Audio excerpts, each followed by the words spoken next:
இன்றைய நாளிலே கர்த்தருடைய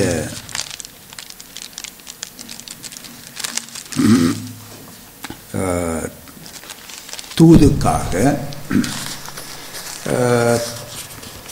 அப்போஸ்தலர் நடபடிகள் 16ஆம் அதிகாரம் 30வது வசனத்தை தயவு செய்து வாசிங்க. அவர்களை வெளியே அழைத்து வந்து ஆண்டவமாரே ரட்சிக்கப்படுவதற்கு நான் என்ன செய்ய வேண்டும் என்றான். ஆமேன். கர்த்தருக்கு மகிமை உண்டாவதாக.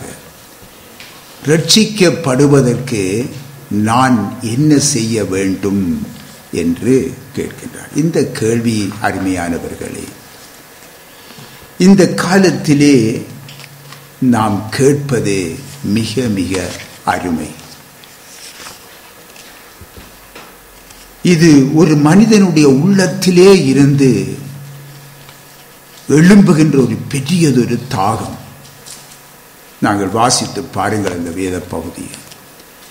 ரட்சிக்கப்படுவதற்கு நான் என்ன செய்ய வேண்டும்? அருமையானவர்களே, இவ்விதமான கேள்வி உங்களிடத்திலே வருமாயின் நீங்கள் எப்படி நடந்து கொள்ள வேண்டும்? ஒரு பாவியை கர்த்தர் இயேசுவிடம் திருப்பி அவருக்கு கீழ்ப்படிய உதவி செய்யும் படியான உபதேசத்தை கொடுக்க வேண்டும்.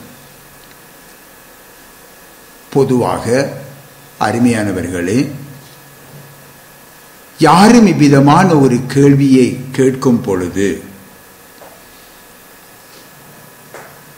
நீ இருக்க சபைக்கு வா என்று கூப்பிடுவாங்க, அல்லது உனக்கு ஆண்டவர் நல்லொரு வேலையை தருவார், நீ அவரை நம்பு, இவ்விதமாக பொதுவாக சொல்லுவதை நாங்கள் காணுகிறோம். ஆனால் ஆண்டவருடைய சித்தம் என்ன? ஒரு பாவியிடமிருந்து இந்த கேள்வி வருகிறது. பின் அந்த பாவியை கர்த்தர் இயேசுவிடம் திருப்பி அவருக்கு கீழ்ப்படிய உதவி செய்யும் படியான உபதேசத்தை நாம் கொடுக்க வேண்டும். பாவமானது அவன் தேவனுடன் ஒரு சரியான உறவு கொள்ள விடாது. அருமையானவர்களே, தேவனை யார் என்று அறிய விடாது. இதை ஒரு பாவிக்கு அதை திட்டமாக நீங்கள் விளங்கப்படுத்த வேண்டும். அவன் ஒரு தேவனற்ற வாழ்க்கை வாழுகிறான் என்பதை அவனுக்கு சுட்டி காட்ட வேண்டும். ஒருவன் பாவத்துடன் வாழ்ந்து கொண்டு அவன் ஒவ்வொரு நாளும் பைபிளை வாசிக்கலாம். நன்றாக புரிந்து கொள்ளுங்க. அப்படி பல பேர் இருக்கிறார்கள் இன்றைக்கு. அவர்கள் பாவத்தோடு வாழுகிறார்கள், ஆனால் ஒவ்வொரு நாளும் பைபிளை வாசிப்பார்கள். தேவாலயங்களுக்கு போகலாம், சபைகளுக்கு போகலாம், ஜெபம் பண்ணலாம், ஊழியரிடத்திலே போய் சென்று ஜெபிக்கும்படியாக கேட்கலாம், தான தர்மங்கள் பண்ணலாம். ஆனாலும் அவன் தேவனுடைய பார்வையிலே கலக குணம் உள்ள மனுஷன். நன்றாக புரிந்து கொள்ளுங்கள். ஒரு பாவி மனம் திரும்பாமல் கர்த்தருடைய வேதத்தை படித்தாலும் ஜெபித்தாலும் அவன் தேவனை அவமதிக்கிறபடியினாலே தேவனை அவன் கோபப்படுத்துகிறான். நீங்கள் ஒரு விசை வேதத்தை வாசியுங்க. சங்கீதம் 50 16 தொடக்கம் 19 வரைக்கும் வாசியுங்க. தேவன் துன்மார்க்கனை நோக்கி, தேவன் துன்மார்க்கரை நோக்கி, நீ என் பிரமாணங்களை எடுத்துரைக்கவும் என் உடன்படிக்கையை உன் வாயினால் சொல்லவும் உனக்கு என்ன நியாயம் உண்டு? சிட்சையை நீ பகைத்து என் வார்த்தைகளை உனக்கு பின்னாக எறிந்து போடுகிறாய். நீ திருடனை காணும் போது அவனோடு ஒருமித்து போகிறாய். விபச்சாரரோடு உனக்கு பங்குண்டு. உன் வாயை பொல்லாப்புக்கு திறக்கிறாய். உன் நாவு கற்பனையை பிணைக்கிறது. உன் நாவு சற்பனையை பிணைக்கிறது. அதாவது சற்பனை என்றால் வஞ்சனையை பிணைக்கிறது. அருமையான கர்த்தருடைய பிள்ளைகளே, முதலிலே பாவி மனம் திரும்ப வேண்டும். இப்பொழுது நீங்கள் பார்த்தீர்களா? துன்மார்க்கரை நோக்கி, நீ என் பிரமாணங்களை எடுத்துரைக்கவும் என் உடன்படிக்கையை உன் வாயினாலே சொல்லவும் உனக்கு என்ன நியாயம் உண்டென்று கர்த்தர் கேட்கிறார். இன்றைக்கு உங்களுக்கு தெரியுமா அருமையானவர்களே, மனம் திரும்பாமலே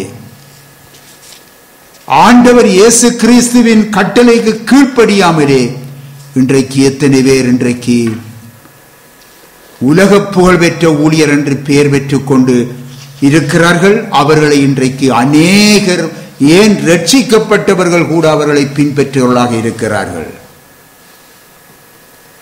அருமையானவர்களே, நாம் எச்சரிக்கையாக இருக்க வேண்டும். நம்முடைய ஆவிக்குரிய ஜீவியத்தை எப்படியும் நாங்கள் நடத்தலாம் என்றல்ல, நாங்கள் கர்த்தருடைய சித்தமா, கர்த்தருடைய வார்த்தை என்ன சொல்லுகிறது என்பதை அறிந்து நாம் ஒவ்வொரு அடி எடுத்து வைக்க வேண்டும். அருமையானவர்களே, பின்னாகவே இன்றைக்கு அவன் மனம் திரும்புவதற்கு ஏற்ற விளக்கத்தை கொடுக்க நாம் பொறுப்புடையவர்கள். அருமையானவர்களே, நாம் இப்படியான ஊழியர்கள் உடைய விஷயத்திலே நான் கேட்பதுண்டு, நீ மறுபடியும் பிறந்து விட்டாயா? கர்த்தருடைய கட்டளைக்கு கீழ்ப்பட்டு விட்டாயா? இதை கேட்பதினாலே பலர் நம்மோடு முரண்படுவதுண்டு, கோபிப்பதுண்டு. எந்த பெரிய ஊழியக்காரன் அல்லவா, உலக புகழ் பெற்ற ஊழியக்காரன் அல்லவா, இவனை இப்படி கேட்கலாமா? ஆண்டவருக்கு மேலே எவனும் பெரியவன் இல்லை. என்னை அழைத்தது அந்த பரலோகத்தையும் பூலோகத்தையும் படைத்த தேவன். அவர்களுக்கு முன்னாலே அவர்கள் எல்லாம் ஆண்டவருக்கு முன்னாலே அவர்கள் தூசி. சத்தியத்தை கேட்கிறேன், சத்தியத்துக்கு பதில் சொல்லு. இதுதான் என்னுடைய பதில். நீ யாராக இருக்கலாம். அதனாலே நாம் அநேகராலே பகைக்கப்படுகிறோம், கவலைப்படுவதில்லை. கவனியுங்க, முதலாவது ஒரு பாவி தான் ஒரு பாவி என்பதை உணரும்படி செய்ய வேண்டும். அருமையானவர்களே, அவன் தன்னை படைத்தவரை அறிய செய்ய வேண்டும். அன்று நிக்கோதேமு பெரிய ஒரு போதகன், ஆண்டவர் இயேசுவிடத்திலே வந்து இயேசுவை புகழுகிறான். இந்த நாளிலே அப்படி நம்மை புகழ்ந்து விட்டால் நாம் என்ன செய்வோம்? உடனே அவனை நாங்கள் போற்றுவோம். ஆண்டவர் அப்படி இல்லை. அவனுடைய புகழ்ச்சியை அவர் ஏற்றுக்கொள்ளவில்லை. நிக்கோதேமுவே, நீ மறுபடியும் பிறவாவிட்டால் பரலோராட்சியத்தை காண மாட்டாய் என்று சொல்லிவிட்டார். பின்னாகவே மனம் திரும்பாத ஒரு பாவி, அவன் எந்த பெரிய ஊழியக்காரனாயிருக்கலாம், அவன் பரலோராட்சியத்தையே காண மாட்டான் என்றால் அவன் எப்படி பரலோராட்சியத்துக்குள்ளே போவான்? ஆகவே அவனை பின்பற்றுகிற, இன்றைக்கு நாங்கள் ரட்சிக்கப்பட்டு இருக்கிறோம் என்று சொல்லுகிற விசுவாசியும் சரி, ஊழியனும் சரி, அவனுக்கும் பரலோராட்சியம் அடைக்கப்படுகிறது. அருமையானவர்களே, இதுதான் சத்தியம். அருமையானவர்களே, பாவம் எல்லாம் அவருக்கு விரோதமாக செய்யப்படுகிறது என்பதையும், ஆகவே அந்த பாவத்துக்கான மன்னிப்பு அவரிடமிருந்துதான் நாம் பெற வேண்டும் என்பதையும் அந்த பாவிக்கு நீங்கள் உணர்த்த வேண்டும். அருமையானவர்கள், மாறாக பாவ மன்னிப்புக்கு இந்த உலகத்திலே காணப்படும் வழிகள் என்ன தெரியுமா? அதை நாம் அறிந்து கொள்ள வேண்டும். மதங்கள் அனைத்தும் மனுஷரால் உருவாக்கப்பட்டது. தங்களுடைய சுய நலன்களுக்காக அது உருவாக்கப்பட்டது, சுய பிழைப்புக்காகவும் உருவாக்கி இருக்கிறார்கள். அருமையானவர்களே, இந்த பட்டணத்திலே ஒரு மத குருவென்று சொல்லுகின்ற ஒருவனிடத்திலே நான் இவைகளை சொன்ன பொழுது அந்த சகோதரன் சத்தியத்தை ஏற்றுக்கொண்டார்.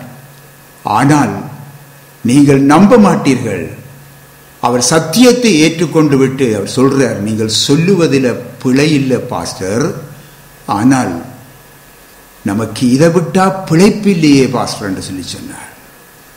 இதுக்கு மிச்சமாக நாம் எதை கதைக்க முடியும்? பின்னாகவே பிழைப்புக்காகவும் மதங்கள் அங்கே நடைபெறுகின்றது. அருமையானவர்களே, அதுதான் உண்மை. அதுக்காகத்தான் மதங்கள் உருவாக்கப்பட்டது. இன்றைக்கு இஸ்ரவேல் நாடு அது புனித பூமி என்று சொல்லி கூட இன்றைக்கு ஓடுவார்கள். புனித பூமி என்று யார் சொன்னது? அதை புனித பூமியாக பெயரை வைத்து அதிலே இன்றைக்கு பிழைப்பு நடத்துகிறார்கள். உங்களுக்கு தெரியுமா? கொள்ளை கொள்ளையாக பணங்களை வாருகிறார்கள் தெரியுமா? நாம் அதற்காக அந்த இஸ்ரவேல் தேசத்தை நாங்கள் பார்க்க போக வேண்டும் என்று போவது தவறல்ல. அந்த சரித்திரத்தை அறிய போகலாம். ஆண்டவர் இயேசு வாழ்ந்த இடம், அங்கே ஊழியங்கள் நடைபெற்ற இடங்கள், அவைகளை சரித்திர ரீதியாக பார்க்கலாம்.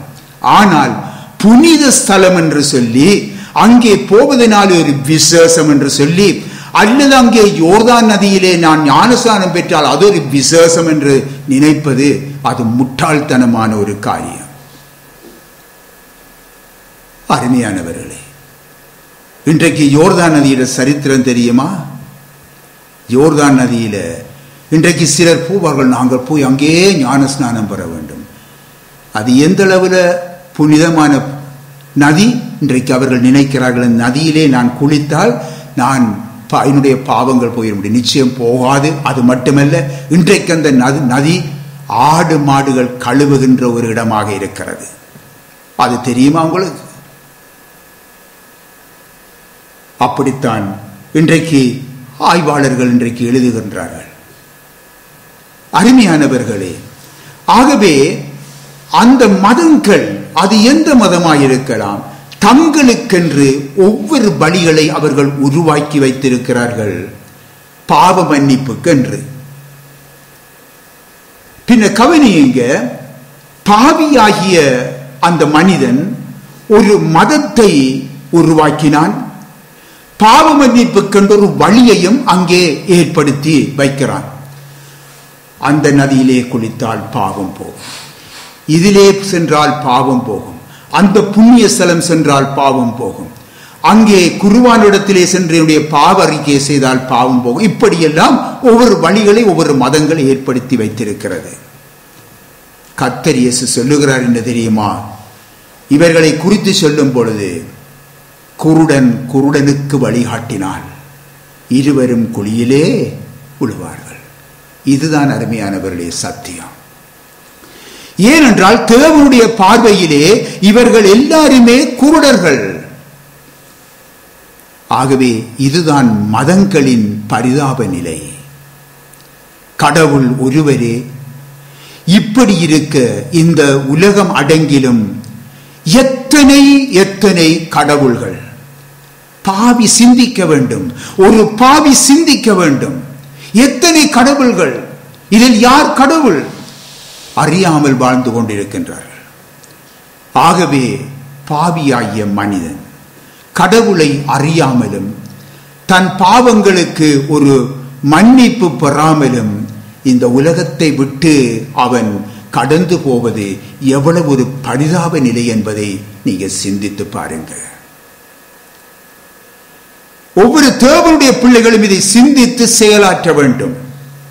அல்லது போனால் உங்களுக்கு அந்த கேள்விக்கு பதில் சொல்ல முடியாது. நாமும் முந்தி கத்தோலிக்க மதத்திலே இருந்தோம். இப்படி பரிதாப நிலையில் தான் இருந்தோம். எந்த ஒரு மதமாயிருந்தாலும் அருமையானவர்களே, அது ஒரு கிறிஸ்தவ மதமாயிருந்தாலும் அங்கே கடவுள் இல்லை. பின்ன நாமும் முந்தி அதே மதத்திலே கடவுளற்ற வாழ்க்கை வாழ்ந்து கொண்டுதான் இருந்தோம். ஆனால் நம்பினோம் ஏதோ கடவுளிடம் போகிறோம் என்று சொல்லி. ஆனால் பக்தி உள்ளவனை கர்த்தர் தனக்கென்று தெரிந்து கொள்ளுகிறார். இன்றைக்கு எத்தனையோ மக்கள் தங்கள் மதங்களிலே மிகுந்த பக்தியுடையவர்களாக இருக்கிறார்கள், மறுக்க முடியாது. ஏன் கிறிஸ்தவர்களை விட கூட உண்மையான தெய்வத்தை அறிந்தவர்கள் அவர்களிலும் பார்க்க அவர்கள் மிகவும் பக்தி வைராக்கியம் உடையவர்களாக இருக்கிறார்கள். அருமையானவர்களே, நான் இந்த பட்டணத்திலே நான் கண்டிருக்கிறேன், மறுக்க முடியாது. ஆனால் அவர்களை குறித்து நாம் எப்பொழுதாவது எண்ணுகிறோமா? நிச்சயமாக பாரமுடையவர்களாக இருக்க வேண்டும். ஏனென்றால் பக்தி உள்ளவர்களை கர்த்தர் தமக்கென்று தெரிந்து கொள்ளுகிறார். ஆகவே அந்த பக்தியுள்ள மக்களை சந்தித்து அவர்களுக்கு அவர்களுடைய இந்த பக்தியை சரியான வழிக்கு நாம் திருப்புகிறவர்களாக காணப்பட வேண்டும். அவர்கள் பக்தியை நாம் ஒருபொழுதும் குறை சொல்ல முடியாது. அவர்கள் எதையும் கும்பிடலாம், ஏன் கல்லையும் கும்பிடலாம், மரத்தையும் கும்பிடலாம். ஆனால் அவர்கள் தெய்வ பக்தியுடையவர்கள். ஆனால் அந்த பக்தியை நாம் சரியான வழிக்கு திருப்ப முயலும் பொழுது தேவன் நிச்சயமாக உதவி செய்வார். அந்த பக்தி உள்ளவனை கர்த்தர் தமக்கென்று தெரிந்து கொள்ளுவார். அருமையானவர்களே, ஆகவே இன்றைக்கு மதம் மாற்றம் என்று சிலர் அலட்டிக் கொள்ளுவார்கள். அருமையானவர்களே, அதை குறித்து நாம் கவலைப்பட வேண்டிய அவசியம் இல்லை. நமக்கு மதத்துக்கு சம்பந்தம் இல்லை. ஆகவே நாம் மதங்களுக்கு அப்பால் இருக்கும் ஒரு கடவுளை குறித்து, ஒரு தெய்வத்தை குறித்து ஒரு பாவிக்கு அறிவிக்க வேண்டும். பிரியமான தேவனுடைய பிள்ளைகளே, இன்றைக்கு ஒரு பாவிக்கு தேவனை குறித்து அறிவிக்கும் நம்மிலே அந்த பாவி அந்த தேவனை காண வேண்டும். நாம் அறிவிக்கிற அந்த தேவனை காண வேண்டும். நம்முடைய குடும்ப வாழ்க்கையிலே அந்த தேவனை காண வேண்டும்.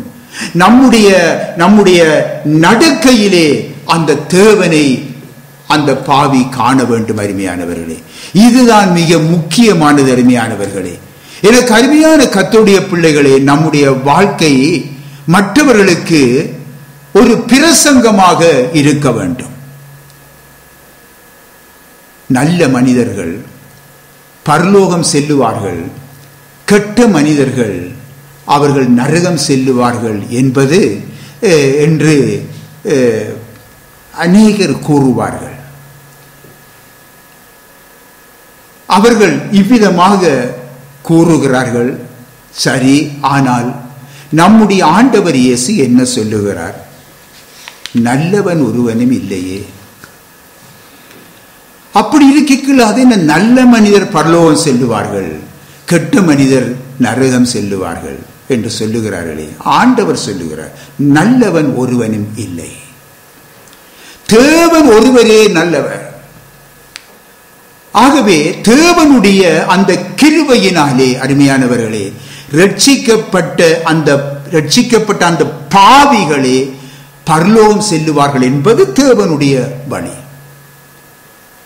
நல்லவர்கள் கெட்டவர்கள் அல்ல, தேவனுடைய கிருபையினாலே இரட்சிக்கப்பட்ட பாவிகளே பரலோகம் செல்லுவார்கள். இப்படித்தான் கர்த்தருடைய வேதம் நமக்கு வெளிப்படுத்துகிறது. இந்த பூமியிலே அருமையானவர்களே தீயோர்களை அழித்து நல்லவர்களை காக்கும்படிக்கு இந்த பூமிக்கு பல அவதாரங்கள் வந்ததாக சில மத வேதங்கள் கற்பிக்கிறது. அப்படியாயில் அந்த அவதாரங்களால் காக்கப்பட்ட அந்த நல்ல மனிதர் யார்? பதில் சொல்ல முடியுமா? தேவனை தவிர நல்லவன் ஒருவனும் இல்லையே என்று சொல்லி பரலோகர் தேவன் சொல்லுகிறாரே, இயேசு சொல்லுகிறாரே. ஆகவே கொஞ்சம் சிந்தித்து பாருங்க. இது எல்லாம் மதத்தினாலே உருவாக்கப்பட்ட ஒரு நம்பிக்கை, அவ்வளவுதான். தேவனுடைய வழி என்ன? ஆண்டவர் இயேசு சொல்லுகிறார், இந்த பூமியிலே வந்து நீதிமான்களை அல்ல, நான் பாவிகளையே மனம் திரும்புவதற்கு அழைக்க வந்தேன் என்று சொல்லி அவர் கூறுவதை நீங்கள் லூக்கா சுவிசேஷத்திலே 5ஆம் அதிகாரத்திலே 32வது வசனத்திலே நீங்கள் காண முடியும். லூக்கா சுவிசேஷத்திலே 9ஆம் அதிகாரம் 56வது வசனத்திலே பாருங்க, ஆண்டவர் அங்கே சொல்லுகிறார், மனுஷகுமாரனாகிய தாம் ஜீவனை அளிக்கிறதுக்கு அல்ல, ரட்சிக்கிறதற்கே, அதாவது மீட்டுக் கொள்ளவே வந்தார் என்று சொல்லி அவர் கூறுகிறார். அருமையானவர்களே, இதுதான் தேவன் பாவியின் மேல் காண்பிக்கிற இரக்கம், அன்பு. கவனியுங்க, அன்று வந்த அவதாரங்களால் அந்த தீயவர்களை மீட்டுக்கொள்ள முடியவில்லையே, அதனால் அழித்தார்கள் அல்லவா? அப்படித்தானே? பாருங்க, அவர்களுடைய கூற்றின்படி நாங்கள் சொல்கிறோம், அதனால் அழித்தார்கள். அவர்களால் அவர்களை, அந்த தீயவர்களை மீட்டுக்கொள்ள முடியவில்லை. ஆனால் இயேசுவோ அவர்களை அழிக்கவல்ல, அவர்களை மீட்டு ஜீவனை கொடுக்கவே வந்தார் என்று நாங்கள் பார்க்கிறோம். கர்த்தருக்கு மகிமை உண்டாவதாக. ஆகவே அருமையானவர்களே, ஒரு பாவி இரட்சிக்கப்பட என்ன செய்ய வேண்டும்? இரட்சகர் இயேசு அண்டை வர வேண்டும். புரிந்து கொள்ளுங்க. அவர் பாவியை ஏற்றுக்கொண்டு அந்த பாவத்தினால் மரித்து போயிருந்த அவனை மீட்டு கொண்டு அவனுக்கு ஜீவனை கொடுக்கிறார். கர்த்தருக்கு மகிமை உண்டாவதாக. அருமையானவர்களே, இதை கேட்டுக்கொண்டிருக்கும் சகோதரனே, சகோதரியே, நண்பனே, சொல்லுவார்கள், நீங்கள் சொல்லுகிறீர்கள், மதம் மாற்றுகிறார்களே என்று சொல்லி சொல்லுகிறீர்கள் அல்லவா? ஒரு பாவி மனம் திரும்பி அவன் உண்மையிலேயே அவன் இயேசுவண்டை வந்து அவரது கட்டளைக்கு கீழ்ப்படிந்து ஞான தண்ணீரில் மூழ்கி ஞான ஸ்நானம் அங்கே பெற்றுவிட்டால், ஐயோ அவன் மதம் மாறிவிட்டானே, அவன் மதம் மாறிவிட்டானே, மதத்தை மாற்றி விட்டார்களே என்று சொல்லி சொல்லுகிறார்கள். நான் ஒரு கேள்வியை இந்த இடத்திலே முன்வைக்கிறேன். ஆண்டவர் இயேசு எந்த மதத்தில் இருந்தார்? அவர் ஞான ஸ்நானம் பெற்று எந்த மதத்திலே சேர்ந்தார்? இதற்கு யாரும் பதில் சொல்லுவார்களா? இவ்விதமாக பேசுகிறவர்கள் யாரும் பதில் சொல்லுவார்களா? மீண்டும் கூறுகிறேன், புரிந்து கொள்ளுங்க, கடவுளுக்கு மதம் இல்லை. கடவுளுக்கும் மதத்துக்கும் சம்பந்தமே இல்லை.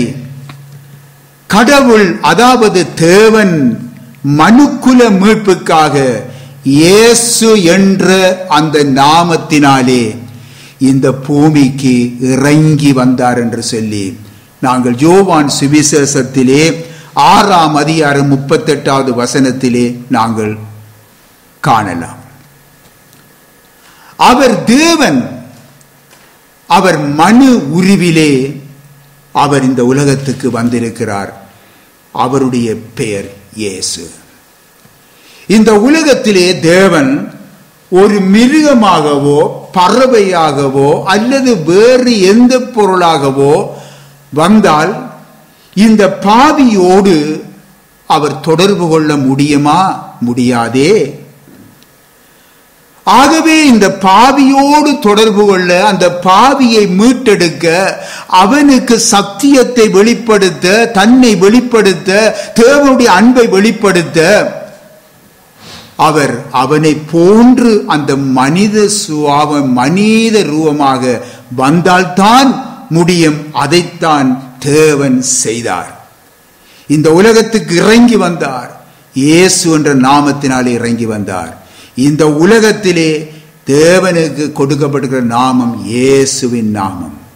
ஆண்டவர் இயேசு சொல்லுகிறார் பாருங்கள், நானே வானத்திலிருந்து இறங்கின ஜீவ அப்பம், இந்த அப்பத்தை புசிக்கிறவன் என்றென்றைக்கும் பிழைப்பான் என்று சொல்லி கர்த்தர் இயேசு சொல்லி இருப்பதை காணுகிறோம்.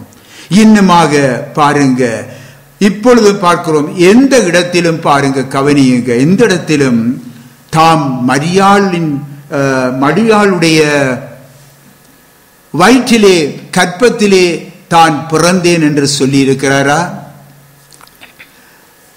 நன்றாக கொஞ்சம் சிந்தித்து பார்க்க வேண்டும். தான் மரியாளின் மகன் என்று எங்கேயாவது சொல்லியிருக்கிறாரா? சொல்லவே இல்லை. இதை நாங்கள் நன்றாக அறிந்து கொள்ள வேண்டும்.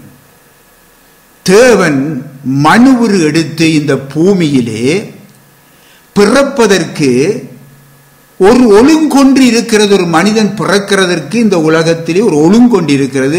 அந்த ஒழுங்கின்படியாக தேவன் இந்த பூமியிலே மனிதனாக அவதரிக்க ஒரு பெண்ணின் கற்பம் தேவைப்பட்டது. அவ்வளவுதான், அவ்வளவுதான். அதற்கு அந்த மரியாள் ஒரு தேவ கிருபையை அவள் பெற்றாள். அவ்வளவுதான். அது தேவனுடைய கிருபை. அதனாலே மரியாள் பரிசுத்தமானவள் அல்ல. நன்றாக புரிந்து கொள்ளணும். ஏனென்றால் இந்த உலகத்திலே தேவன் தவிர ஒருவருமே, மனிதர்களே ஒருவருமே நல்லவர்கள் இல்லை. இது ஆண்டவர் இயேசுவினுடைய வார்த்தை. பின் ஆகவே மரியாள் நல்லதென்று சொல்ல முடியாது. அவள் எங்களை போன்ற, ஆனால் அவள் ஒரு கீழ்ப்படிதல் உள்ள ஒரு பெண்ணாய் இருந்ததினாலே தேவனுடைய கிருபை அவளிடத்திலே பாய்ந்து வந்தது.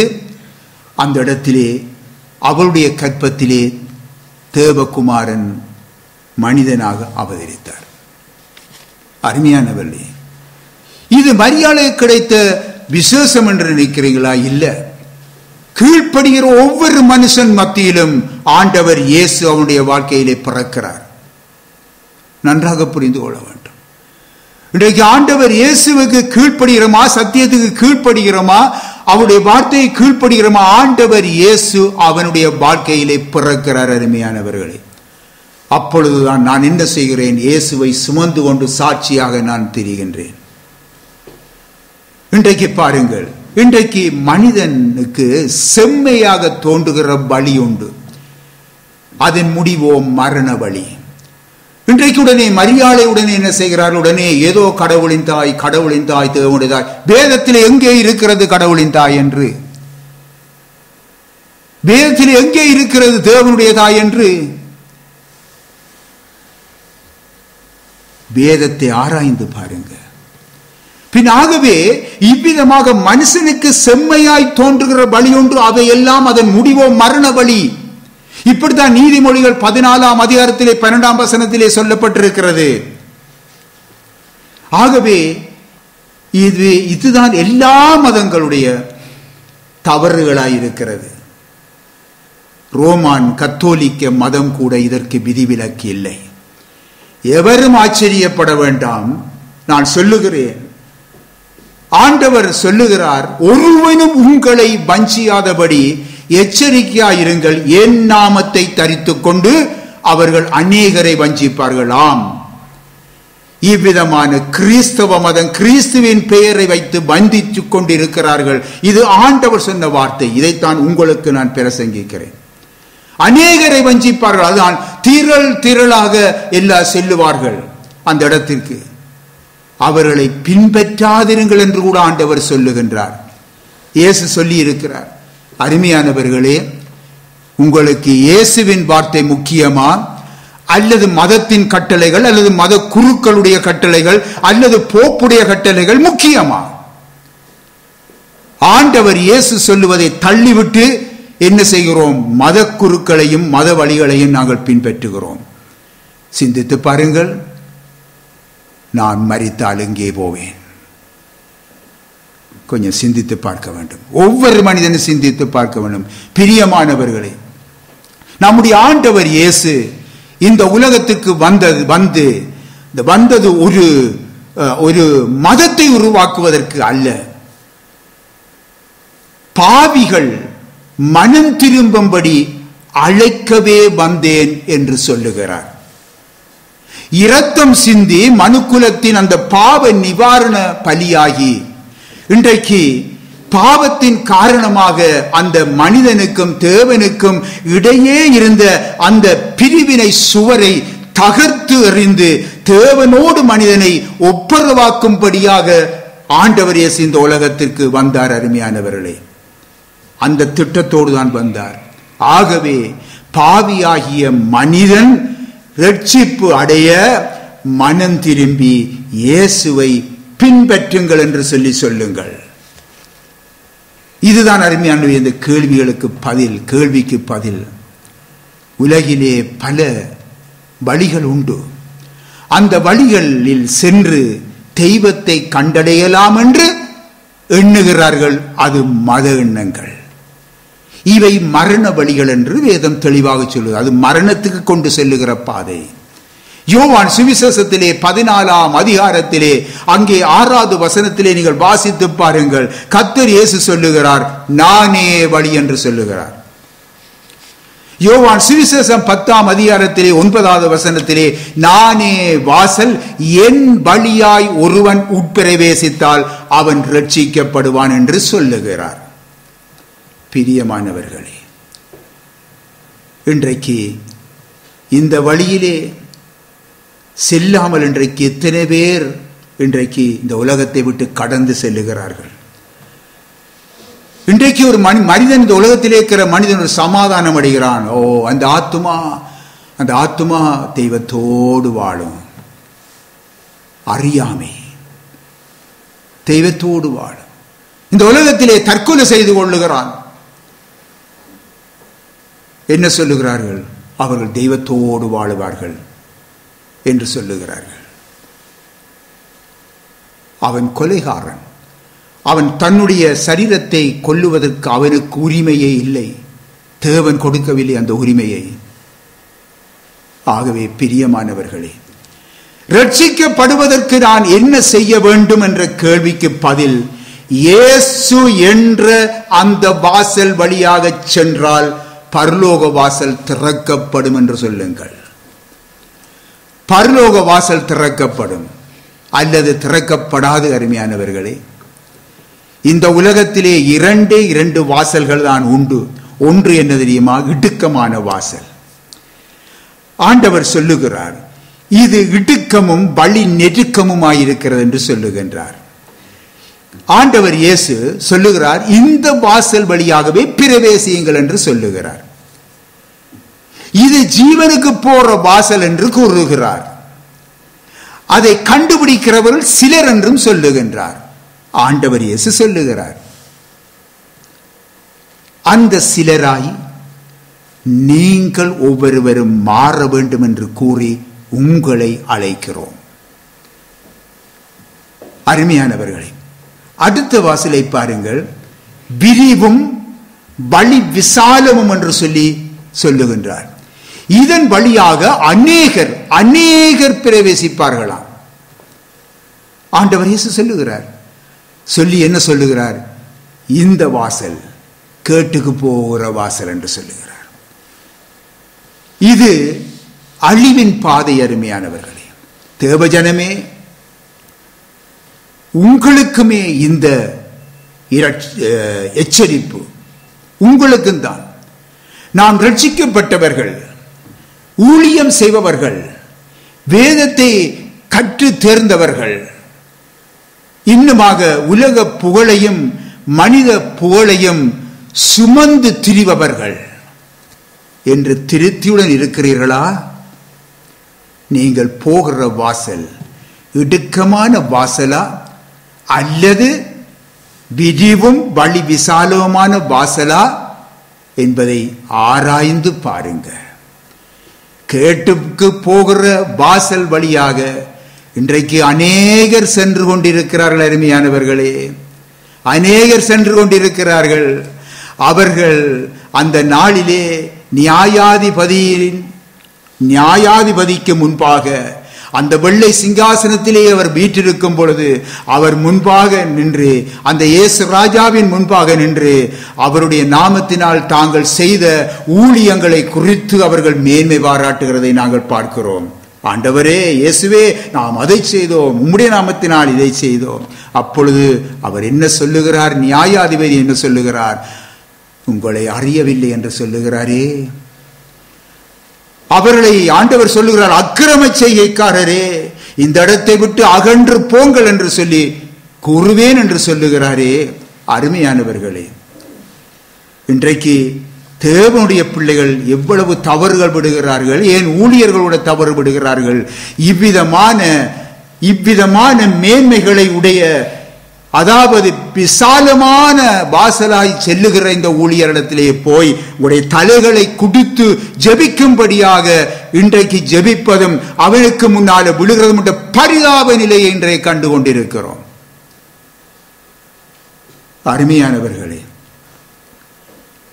பரிசுத்த ஆவியானவர் உடைய செயலாம், பரிசுத்த ஆவியானவர் இறங்கினதினாலே அவன் விழுந்து விட்டானாம் என்று சொல்லுகிறார்கள். அதற்கு போதாதற்கு துணிகளையும் வைத்துக் கொண்டு விழுந்து விட்டால் மானத்தை மூடுவதற்காக காத்து கொண்டிருப்பாங்க. பரிசுத்த ஆவிக்கு தெரிய மாட்டுதா, நான் தள்ளிவிட்டால் அவன் இப்படி கிடப்பான் என்று சொல்லி அவரை விட ஞானம் நிறைந்தவன் இப்ப இருக்கிற துணி வச்சு கொண்டிருக்கிற ஜனங்கள். அருமையானவர்களே, பரிசுத்த ஆவி உங்களிடத்திலே வரும் பொழுது நீங்கள் பலன் அடைந்து என்று சொல்லி ஆண்டவர் சொல்லுகிறார். ஆனால் இன்றைக்கு என்ன பரிதாப நிலை? விழுந்து கிடக்கிறார்கள். அது பரிசுத்த ஆவி அல்ல, அது ஒரு மாயாஜால காரியம். ஒரு இடத்திலே நான் பார்த்தேன், பாருங்கள், ஒரு வீடியோ பார்த்தேன், ஒரு மீடியாவிலே பார்த்தேன். அங்கே அந்த ஊழியரை குறித்து பலவிதமான குற்றச்சாட்டுகளை பல மனிதர்கள் எழுதுகிறார்கள். அவர் செய்வதெல்லாம் தவறான காரியம் என்று சொல்லி. அப்பொழுது நான் அதை குறித்து அவதானமாக பார்த்தேன். ஏனென்றால் நான் சில காரியங்களை நான் அறிந்து கொள்ள வேண்டும் என்பதற்காக. அப்பொழுது நடக்க முடியாத ஒரு மனிதனை வீல் சேரிலே வைத்து தள்ளி கொண்டு வருகிறார்கள். அவர் சொல்லுகிறார், என்ன தெரியுமா, அந்த இடத்திலே அவர் ஜெபிக்கிறார். ஜெபித்து காலை நீட்டு என்று சொல்லி அவர் சொல்ல வேண்டும். அப்பொழுது அவர் நீட்டுவார். நீட்டினுடனே நீ எழுந்திரு, உனக்கு சுகம் படுத்திட்டு என்று சொல்லி அவர் அனுப்பி விடுவார். இப்படி நடக்கிறார். அந்த நேரத்திலே அவர் என்ன செய்கிறார்? வலது காலிலே வைத்து அவர் ஜெபம் செய்து காலை நீட்டு என்று சொல்லுவதற்கு முந்தி அவன் என்ன செய்தான்? வலது காலை நீட்டி விட்டான். இவர் இடது காலை ஜெபிக்கிறார், அவன் என்ன வலது கால். உடனே அவர் சொல்லுகிறார், காலை மடக்கு, நான் ஜெபம் செய்து முடியும் வரைக்கும் காலை மடக்கி வைத்தார் என்று சொல்லுகிறார். இதை நான் உண்மையிலேயே நான் இந்த வீடியோவில் பார்த்து, பாருங்கள், அந்த வீடியோவை மீடியாவுக்கு போட்டவர்கள் கூட அது பொய்யா இருக்கிறது என்று எடிட் பண்ணி போட்டிருக்கலாம் அல்லவா, அதுவும் செய்யல, அப்படியே போட்டு விட்டுட்டாங்க. பின்ன இவ்விதமான பொய்கள் நடைபெறுகிறது. அருமையானவர்களே, நீங்கள் வஞ்சிக்கப்பட்டு விடக்கூடாது. ஆகவே அக்கிரம செய்கைக்காரராய் இன்றைக்கு காணப்படுகிறார்கள். கவனியுங்க, அவர்கள் எல்லாருமே ரட்சிக்கப்பட்டவர்கள் தான், இயேசுவின் நாமத்தினாலே ஊழியம் செய்கிறவர்கள் தான், அவர்கள் இயேசுவை நேசிக்கிறவர்கள் தான், இயேசுவிலே அன்பு கொண்டவர்கள் தான், மிகவும் கடுமையாக உழைத்தவர்கள் தான். ஆனால் பாருங்கள், இடுக்கமும் வழி நெருக்கமும் உடைய அந்த ஜீவனுக்கு போகும் அந்த வாசல் வழியாய் அவர்கள் செல்லாமல், அதாவது தேவனுடைய சித்தம் அறிந்து செயல்படாமல் தாங்கள் விரும்பியபடி அங்கே அவர்கள் செயல்பட்டார்கள். இதுதான் அவர்கள் செய்த தவறு. தேவனுடைய சித்தம் அப்படி இல்லை. தேவனுடைய சித்தத்தில் இல்லாமல் தங்களுடைய விருப்பத்தின்படி, தங்களுடைய வசதியின்படி அவர்கள் என்ன செய்தார்கள்? ஊழியங்களை செய்தார்கள். ஆண்டவர் சொன்னார், அக்கிரம செய்கைக்காரரே, என்னை விட்டு அகன்று போங்கள். அதாவது மனுஷனுக்கு செம்மையாய் தோன்றுகிற வழியை அவர்கள் தெரிந்து கொண்டு அவர்கள் வாழ்ந்தார்கள். எங்களுக்கொன்று ஒரு வழியை தெரிந்து கொண்டு வாழ்ந்தார்கள், ஊழியம் செய்தார்கள். முடிவு பயங்கரமானதா இருந்தது. பார்த்தீங்களா? யோவான் சுவிசேஷத்திலே 6ஆம் அதிகாரத்திலே இன்னும் ஒரு சத்தியத்தை அறியுங்கள். யோவான் சுவிசேஷம் 6ஆம் அதிகாரம் 26, 27 தயவு செய்து வாசியுங்க. இயேசு அவர்களுக்கு பிரதியுத்தரமாக, நீங்கள் அற்புதங்களை கண்டதினால் அல்ல, நீங்கள் அப்பம் புசித்து திருப்தியானதினாலேயே என்னை தேடுகிறீர்கள் என்று மெய்யாகவே மெய்யாகவே உங்களுக்கு சொல்லுகிறேன். அழிந்து போகிற போஜனத்திற்காக அல்ல, நித்திய ஜீவன் வரைக்கும் நிலை நிற்கிற போஜனத்திற்காகவே கிரியை நடப்பியுங்கள். அதை மனுஷகுமாரன் உங்களுக்கு கொடுப்பார். அவரை பிதாவாகிய தேவன் முத்திரித்திருக்கிறார். கர்த்தருக்கு மகிமை உண்டாவதாக.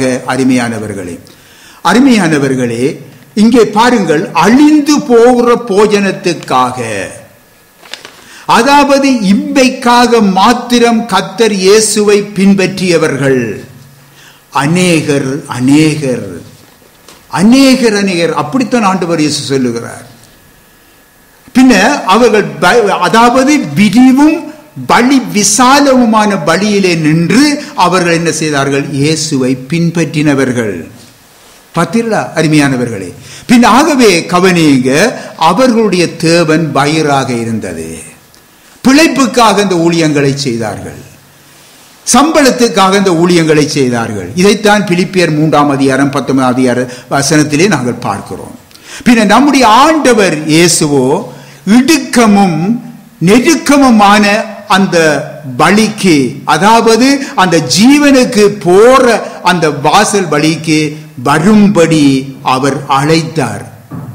அந்த ஜனங்களை அழைத்தார். அநேகர் அவரை விசுவசித்து போனாங்க. இவ்விதமாக அழைச்ச பொழுது அவர்களுக்கோ இது கடினமான உபதேசமாயிருந்தது. இதனால் அவருடைய சீசரில் அநேகர் அவருடனே கூட நடவாமல் பின்வாங்கி போனார்கள் என்று ஆண்டவர் இயேசு அங்கே 66வது வசனத்திலே வாசித்த வேத பகுதியிலே 66வது வசனத்திலே காணுகிறோம். ஆண்டவர் இயேசுடைய இருதயம் எவ்வளவாய் வேதனைப்பட்டிருக்கும் என்று சிந்தித்து பாருங்க. ஐயோ, அழிந்து போற போஜனுக்காகத்தானே என்னை இவ்வளவு நாளும் பின்பற்றினாங்க. அழியாத காரியத்தை, அழியாத போஜனத்தை குறித்து பேசும் பொழுது கடின உபதேசம் என்று போய்விட்டாங்களே, எவ்வளவு வேதனை அடைஞ்சிருப்பார் சிந்தித்து பாருங்க. பின்ன சரீர நன்மைகளுக்காகவே ஆண்டவரை பின்பற்றிய இந்த ஜனங்கள் பாருங்க, அவர்கள் அவரோடு நித்தியமாக வாழுவதற்கு விரும்பவில்லை. அந்த நித்திய வாழ்க்கையை வாழ விரும்பவில்லை. இயேசுவுக்கு வேதனையை உண்டாக்கினார்கள். சரி, இறுதியாக வாசிப்போம். மார்க்கு சுவிசேஷம் 8ஆம் அதிகாரம் 34வது வசனம் வாசிப்போம். பின்பு அவர் ஜனங்களையும் தம்முடைய சீஷர்களையும் தம்மிடத்தில் அழைத்து, ஒருவன் என் பின்னே வர விரும்பினால் அவன் தன்னைத்தான் வெறுத்து தன் சிலுவையை எடுத்துக்கொண்டு என்னை பின்பற்ற கடவன். ஆம், கர்த்தருக்கு மகிமை உண்டாவதாக. நன்றாக நீங்க வேதத்திலே அடையாளமிட்டு வைக்க வேண்டிய ஒரு முக்கிய காரியம். ஒருவன் என் பின்னே வர விரும்பினால் அவன் தன்னை தான் வெறுத்து அங்காலே தன் சிலுவையை எடுத்துக்கொண்டு என்னை பின்பற்ற கடவன். பார்த்தீங்களா அருமையானவர்களே, என்னை பின்பற்ற கடவன் என்று ஆண்டவர் இயேசு தம்மை குறித்து சொல்லுகிறார். ரோமான் கத்தோலிக்க மதத்தை, பாரம்பரிய கிறிஸ்தவ மதத்தை, அல்லது வேறு எந்த மதத்தையாவது அல்லது மத தலைவர்களையாவது பின்பற்ற கடவன் என்று சொன்னாரா? இல்லவே இல்லை. என்னை பின்பற்றி வா என்றார். பாருங்க, நாங்க பார்க்கிறோம், இந்த உலகத்திலே பரதேசி நாம் வாழும், நாம் எல்லோரும் உலகத்திலே நாம் பரதேசிதான். இப்பொழுது ஆராய்ந்து பாருங்க, நம்மை நாம் ஆராய்ந்து பார்க்கணும். நாம் பரதேசி. நாம் வாழும் உலகம் நமக்கு சொந்தம் இல்லை. ஆனால் இந்த உலகம் யாருடையது? ஒரு பகைஞனுடையது. பகைஞனுடைய நாட்டிலேதான் நாங்கள் வாழுகிறோம், அங்கேதான் பயணம் செய்கிறோம். நம்முடைய இரட்சகரும் நம்முடைய குருவுமாயிருக்கிற ஆண்டவர் இயேசு கிறிஸ்துவை, ஆண்டவர் இயேசு கிறிஸ்துவுக்கு இந்த உலகமானது சிலுவையையும் கல்லறையையும் தான் கொடுத்தது. நன்றாக புரிந்து கொள்ளுங்க. இவ்விதமாக இப்படிப்பட்ட உலகத்தையும் அதில் உள்ளவைகளையும் இன்றைக்கு நாம் நேசித்து நடப்போமாயின் நாம் இயேசுவை காட்டிக் கொடுக்கிறவர்கள் கூட்டத்திலே நாம் வந்துவிடுவோம். அதற்கு ஒப்பானவர்களாகத்தான் நாம் இருப்போம். ஆகவே நாம் கிறிஸ்துவை காட்டிக் கொடுப்பதற்கு உரிய ஜனம் அல்ல. ஆகவே நாம் சிலுவையால் கட்டவிழ்க்கப்பட்ட ஜனம், சிலுவையினாலே கட்டவிழ்க்கப்பட்ட ஜனம். ஆகவே அந்த கட்டவிழ்க்கப்பட்ட, எங்களை கட்டவிழ்த்த அந்த சிலுவையை நாம் எடுத்துக்கொண்டு அதை குறித்து மேன்மை பாராட்டி கொண்டு அதை சுமந்து கொண்டு இயேசுவின் பின்னால் செல்ல வேண்டியவர்களாக இருக்கிறோம். அருமையானவர்களே, கொஞ்சம் நீங்க சிந்தியுங்க, ஆழமாக சிந்தித்து பாருங்க. ஆகவேதான் அப்போஸ்தலனாகிய பவுல் சொன்னார், இயேசு கிறிஸ்துவின் சிலுவையை குறித்தே அல்லாமல் வேறொன்றையும் குறித்து நான் மேன்மை பாராட்ட மாட்டேன். இயேசு அழைக்கிறார், இயேசு அழைக்கிறார், ஆவலாய் உன்னை தம் கரங்கள் நீட்டி இயேசு அழைக்கிறார், ஆவலாய் உன்னை தம் கரங்கள் நீட்டி இயேசு அழைக்கிறார். கர்த்தருக்கே மகிமை உண்டாவதாக. ஆமென்.